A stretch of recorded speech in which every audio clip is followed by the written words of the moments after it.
বাংলাদেশের ঐতিহাসিক স্থাপত্যের অন্যতম নিদর্শন হল ছোট সোনা মসজিদ। গৌড়ীয় স্থাপত্যের তীরে এই অপূর্ব নিদর্শনটি মুসলিম স্থাপত্যের একটি উজ্জ্বল নক্ষত্র হিসেবে বিবেচিত হয়।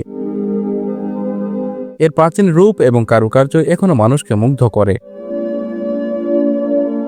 ছোট সোনা মসজিদ বাংলাদেশের চাঁপাইনবাবগঞ্জ জেলার শিবগঞ্জ উপজেলায় অবস্থিত।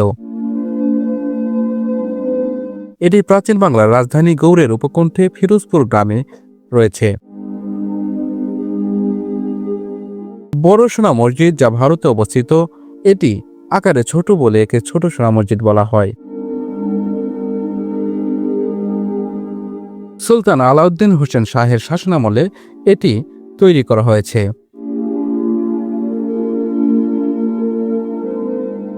জানা যায় জনৈক ওয়ালি মুহাম্মদ এটি নির্মাণ করেন 1493 থেকে 1519 খ্রিস্টাব্দের মাঝামাঝি কোনো এক সময়।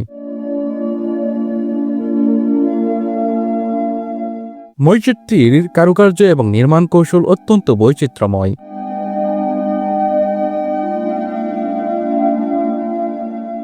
পাথরের উপর অত্যন্ত সূক্ষ্ম লতাপাতা ও জ্যামিতিক নকশা খোদাই করা আছে। এটি মূলত ইটের তৈরি, কিন্তু বাহিরের দেওয়ালগুলো পাথর দিয়ে আবৃত করা হয়েছে।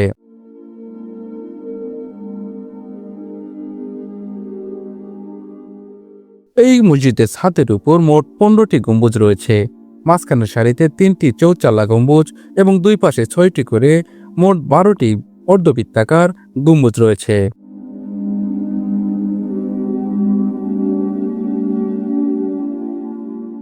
মসজিদের পূর্ব দেওয়ালে 5টি খিলানযুক্ত প্রবেশপথ রয়েছে। উত্তর ও দক্ষিণ দেওয়ালে রয়েছে 3টি করে দরজা।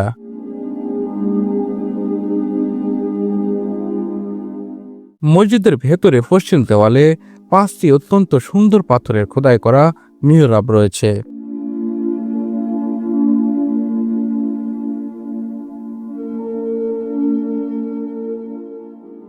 মসজিদের নাম কেন সোনা মসজিদ তা নিয়ে বেশ কৌতূহল রয়েছে।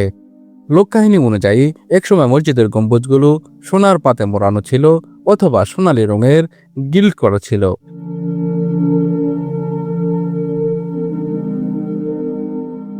রোদে এগুলো যখন ঝিলমিল করত তখন একে সোনার মসজিদের মতো মনে হতো।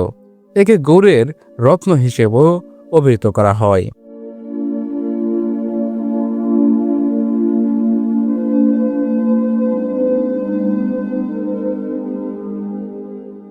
মসজিদের ঠিক পাশেই নির্মাতা ওয়ালি মুহাম্মদ এবং তার ভাইয়ের কবর রয়েছে।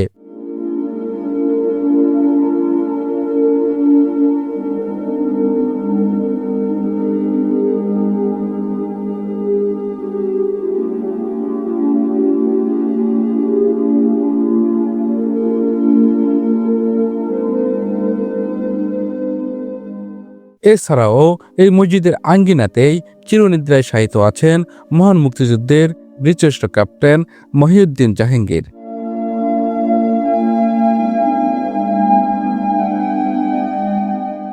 আপনি যদি ইতিহাস এবং স্থাপত্য পছন্দ করেন তবে এই মসজিদটি ভ্রমণের জন্য একটি আদর্শ জায়গা।